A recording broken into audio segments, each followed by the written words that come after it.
Splendid. There's a nice fire going here in the morning room. And Roger's arranged all your letters on the desk. Let's have the morning quietly by ourselves, shall we, Felix? Oh, anything you say, my dear. It has turned cold, hasn't it? Yes, I'm content to stay at home, doing the correspondence. I have letters to write also. What's this? It's odd. Writing seems familiar. And a foreign stamp, of course it does. Dear Droops, this will come as a shock to her job. I can't believe it. It's signed Brawny. What is it, dear? You've gone quite pale. Are you ill? Well, this letter, it claims to be from my older brother Matthew, but he died. He died many years ago.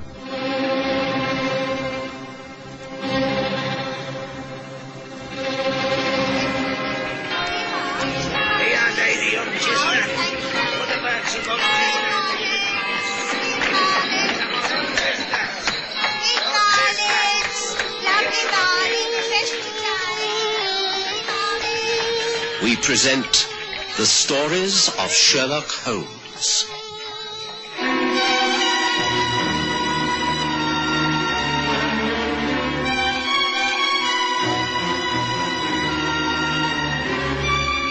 The Eldest Son.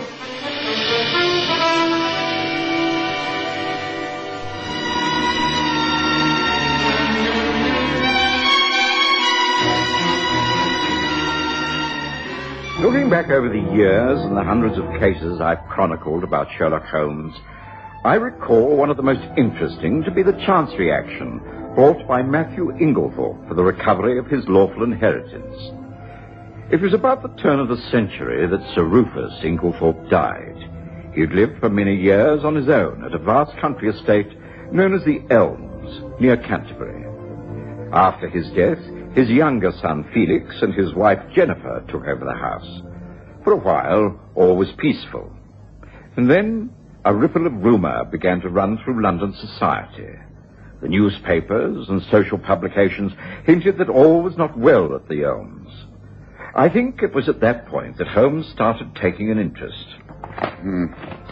What do you know of the Inglethorpe family, Watson? Well, little or nothing, Holmes. It's a name that is being continually bandied about in society, but as I take little interest in such affairs, I confess I'm, well, more or less ignorant. Well, why should I be interested? Well, because the family appears to have the seeds of destruction planted within itself. I've noticed that it occurs regularly in history and continues right until the present day. Now, let me see. I have several old scrapbooks here that would prove invaluable upon family references. Now, let me see. Yes, I think this might tell me. Yes, here we are. There was an Admiral Inglethorpe who greatly distinguished himself in the wars against the Dutch. And, of course, Sir Rufus, who died recently, was a famous army man. Yes, it was well known that he had an ungovernable temper. He ruled the family with a rod of iron. And inevitably, the eldest son, Matthew, kicked against this imposed discipline once he became of age. There was an enormous row, and Matthew left the estate never to return. For a while, he wrote secretly to his mother, but she soon became ill and died. Matthew is thought to have died in Africa. And, I seem to have heard those sort of stories so many times in connection with wealthy families. I agree. Also, it seems that the daughter, Phoebe, caused a sensation by marrying an actor named Clarence Howard. As might have been expected, Sir Rufus lost his famous temper, and she also left the Elms.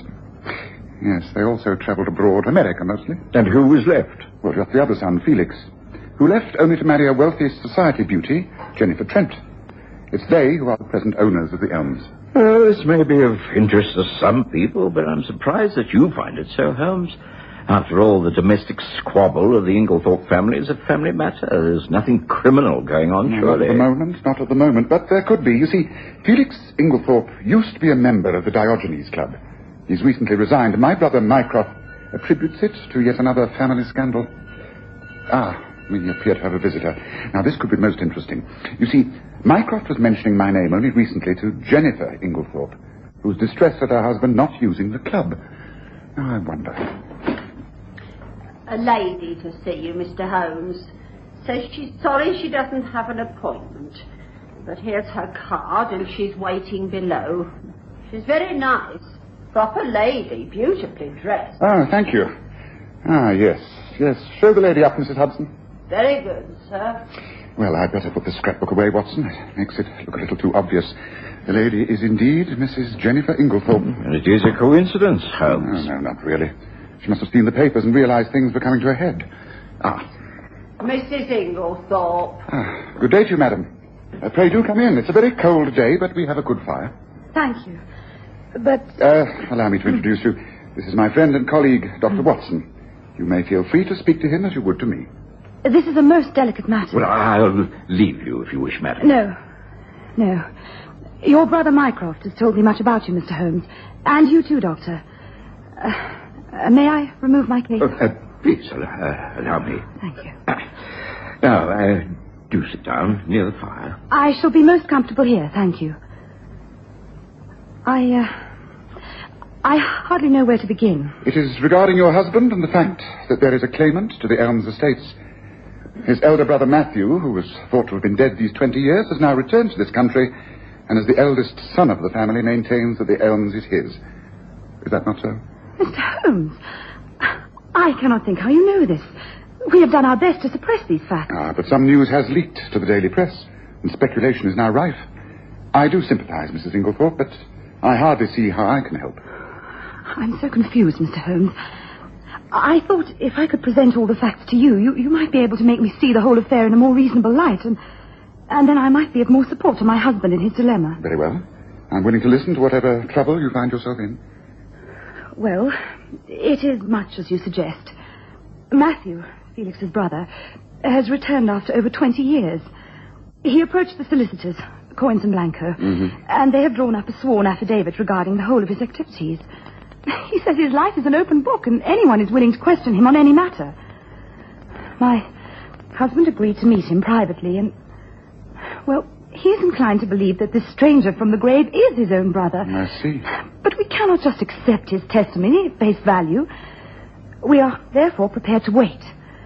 If the matter reaches court, it will create a sensational scandal. Phoebe, that is Felix's sister, who has returned to this country, now that both her father and her husband are dead, she refuses to believe that this man is her elder brother. Phoebe and Felix have never got along at all well. But this matter has thrown them together again. I see. Felix invited her down to the Elms, and the arguments have never stopped. Things came to a head a few nights ago. We had sought legal advice, of course, but a frank discussion brought many facts out into the open. Felix, as always, was kindness itself, but Phoebe was adamant. She impressed upon Wilfred Simmons, our family solicitor, that she would never accept this impostor. I tell you, Mr. Simmons, that Matthew is dead. I know he is dead. This man is an impostor. We've only to take him to court and trick him once or twice, and we can break him. But, Phoebe, the letter, the handwriting. Well, we have nothing to compare it with, but the fact that he called me Droops. No one else ever called me that. Well, I mean, since we were children, except Matthew. And I always refer to him as Brawn. You know that, but how could an impostor have found that out? I don't know, but he has somehow. Look, if Matthew had been alive in recent years, do you think we wouldn't have heard from him? Of course we would. He would have been sponging upon us, writing, begging letters. Oh, come. He may have become rich, successful, made good. After all, your own husband, Clarence... Matthew would never have become successful. Clarence might have started off as an actor, but he ended as a theatre impresario, a name to be reckoned with in America. And he did it purely by hard work. Matthew was a drifter. He put down no roots and never worked unless he could help it. He was penniless when he died in Africa. Phoebe, you can't say that. You don't know it. You were guessing. And Mr. Simmons is right. I've never received a begging letter from Matthew in my life. Well, I have. What? You have? Yes, many times. Though I suppose he must have reasoned that because I left the fold, that I would be more sympathetic than you. I've received about 5, all told, over the years. But why didn't you ever tell us? My dear brother, we've hardly been on speaking terms during the last 20 years, have we? Can you produce any of these letters so we could compare the handwriting and then... No, of course I can't produce them. I didn't keep them. At least I don't remember doing so. I'll go through my things, but it's very doubtful. Did you ever reply to the letters? Once or twice. I was even stupid enough to take pity on him once. Many years ago, we were in America. He was there too, drifting about the San Francisco docks on his way to Africa. I sent him money. He never acknowledged it. Then I had another begging letter from Africa. It was just before Khartoum. He must have died out there about the time General Gordon was killed. Since then, I haven't heard a thing. But, Phoebe, this doesn't prove a thing. I mean... No, wait a minute. This may help. If we confront this man and ask him casually if he ever wrote to his sister, and if so, when and where, it will place him in an extraordinarily difficult position. He'll be forced to give us facts and figures. If you can only find one of those letters, Phoebe, then I think we shall have the proof that we need. I shall look. As I say, I hold out very little hope. But please, don't let us give him the chance to do even greater research into Matthew's past. I beg you, leave it until he tries to take the whole matter to court. Let us keep all this up our sleeves. I'd sooner settle it out of court without a scandal. Do you want to give away the family fortune, the home? Just hand it over to this man without fighting him? I always thought you were spiteful. Oh, no, please. Phoebe, you haven't seen him. I'm sure it is Matthew. He looks like Matthew, speaks like him. You can remember how he looks and speaks after 25 years? You were a youngster when you last saw him. You can't believe it's Matthew. And I won't let you hand everything over to him. Now, please. Let's keep all this to ourselves, at least for the next few days. Just let us wait and leave the next move to him. Now, what do you say? You agree? And that is where we are at the moment, Mr. Holmes. I came to ask your opinion. What do you think we should do? Fight the matter in court or not? What do you say? Jennifer Inglethorpe leaned forward in her chair and looked eagerly at Sherlock Holmes. He'd been listening intently to his story, his dressing gown wrapped around his tall frame, his head sunk upon his chest as he gazed into the fire. He placed the tips of his fingers together and then said, I advise you to remain quiet. Your sister-in-law is correct in one respect. In a position like this, the guilty parties will eventually give themselves away. But I think in this case quite a lot of rope will have to be played out before the culprits hang themselves. I was surprised that Holmes phrased his reply in the plural, but Mrs. Inglethorpe seemed quite satisfied. She rose to her feet. Thank you, Mr. Holmes. But will you promise me one thing? If at any time you can take an active part in the conclusion of this affair, you will do so regardless of our personal feelings. I will give you that promise, yes. Good day to you, Mrs. Inglethorpe. After that, some weeks passed before a court action was publicly announced. It immediately hit the headlines. There was general sympathy for the claimant. It was a romantic story. The return of the repentant prodigal son, penniless, to take what was rightfully his. It lasted for days. Some witnesses swore Matthew Inglethorpe was genuine, others that he wasn't. Of course, the cross-questioning of the man himself was the highlight.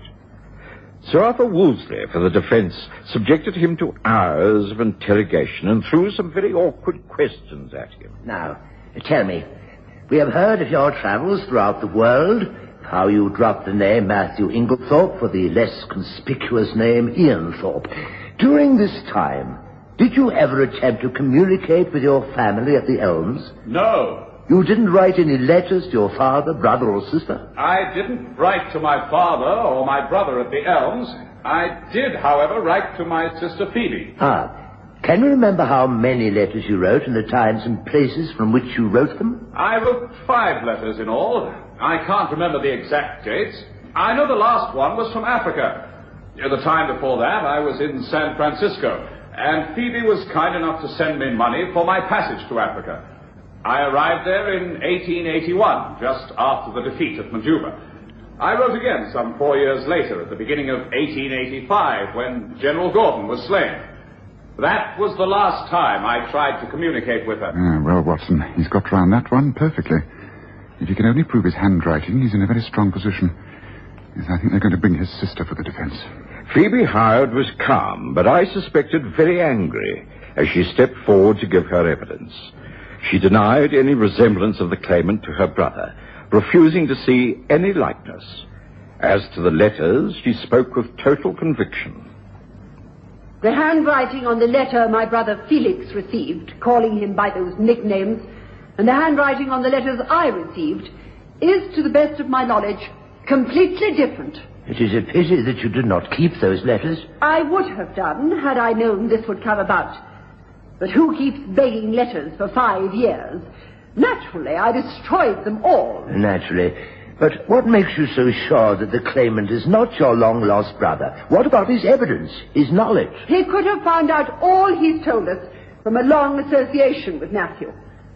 In one of his letters, Matthew mentioned a bosom friend who travelled with him. They were in Africa together. I believe that bosom friend to be here, sitting in this court, impersonating Matthew. In this court? Please, Your Honor, may I make a statement? Proceed. My brother Matthew was the black sheep of the family. I was also treated as an outcast when I married the man I loved. Can't you see that if this man was Matthew, I should be delighted that he now came back to redress so many wrongs? I've no love for the past. I would dearly love to see a change in the old ways. If I truly believed this man was Matthew, I should embrace him with open arms. But as it is, I cannot believe him. I do not know him. But I know you, and our secret regarding the governess. Yes, Governess Grimsby. We got her fired by placing stolen jewelry in her wardrobe, didn't we? You and me. And no one else knows this, not even Felix. Or have you forgotten that? I can't. Great heavens, Holmes. He has won the day. For that, it was literally all over, bar the shouting. Judgment was entered for Matthew Inglethorpe, and he was cheered when he left the law courts. There was great admiration also for Felix Inglethorpe when he was seen to shake hands most heartily with his elder brother. Phoebe Howard, however, heavily veiled and muffled in her furs, hastily climbed into a waiting hansom and vanished. The case was over. So, you think the case is over, do you, Watson? I beg your pardon, Holmes? Well, ever since we returned home, you've been wearing a satisfied smile, yet you haven't said a word.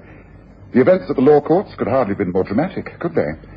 It's caught the public imagination, and everyone is pleased with the result. Except Phoebe Hart. Oh, I don't think she'll be too distressed.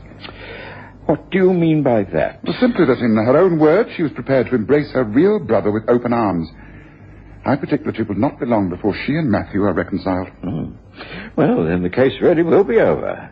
And if they'll all learn the lessons of the past, then perhaps this family will not fail again, as you think they're doomed to. I wish I could feel as confident as you, Watson, but I'm afraid I still think there is a considerable way to go. And until something positive occurs, well, we must just wait and see, mustn't we? And after that, I was determined to forget the whole affair. I concentrated upon my work, although word did reach me that Holmes' prediction regarding a family reconciliation had in fact taken place. It seems that once again it was Felix Inglethorpe's generous nature that brought it about. Come. Surely it is time that we behaved sensibly. The facts have been faced.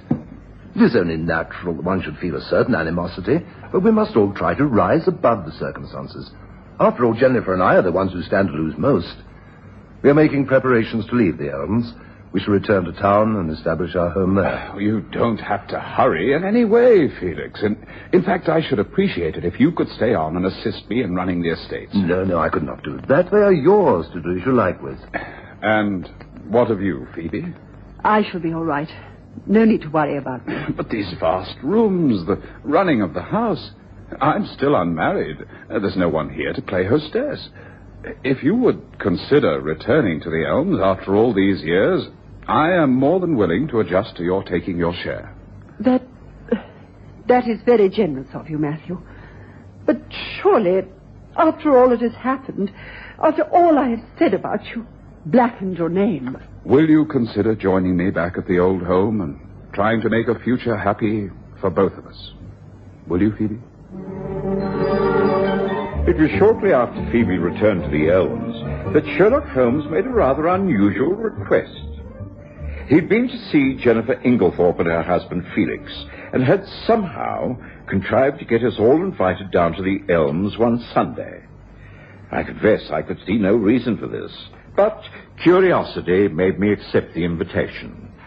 It was clear from the onset that Matthew and his sister Phoebe were slightly put out by our visit.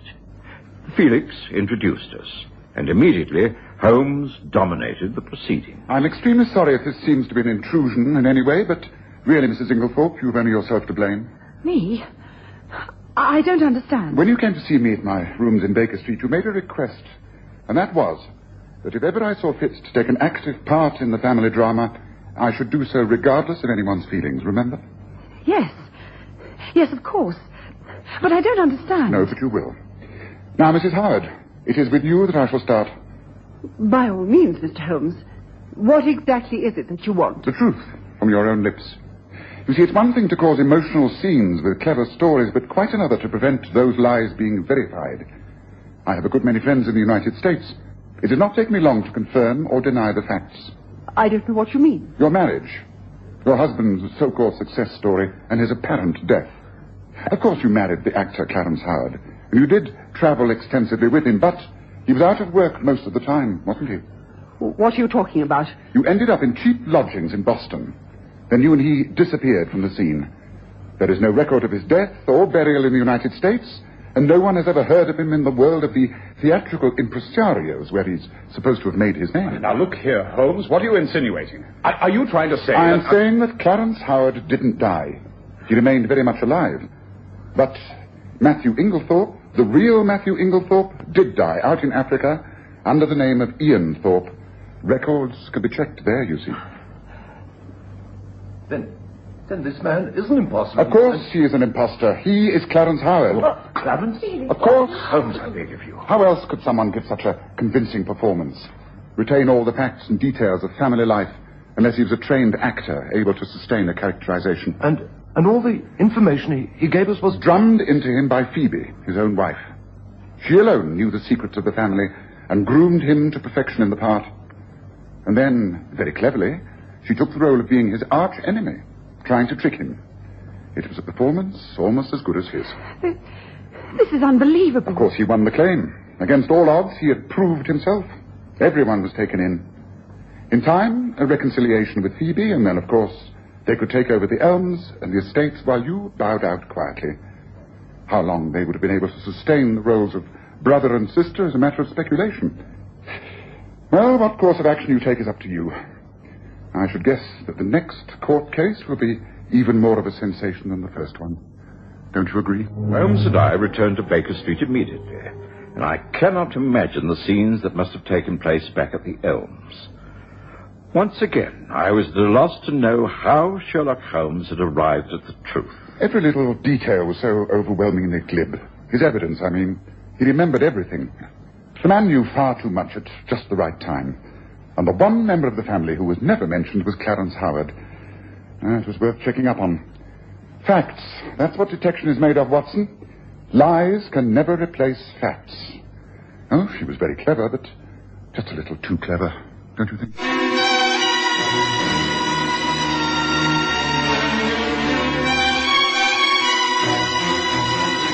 Listen again next Sunday to The Stories of Sherlock Holmes, with Graham Armitage as Holmes and Kerry Jordan as Dr. Watson.